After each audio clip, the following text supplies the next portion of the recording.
Okay, I got my new grill set in. I'm going to show you what's in it, and then we're going to cook some chicken and some sausage and some boudin with it.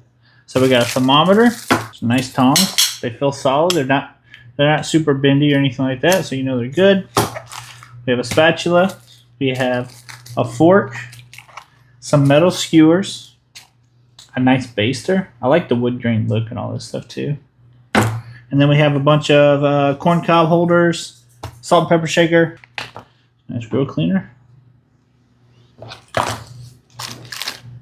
and then a nice grilling mat. So everything that you would need to pretty much grill anything.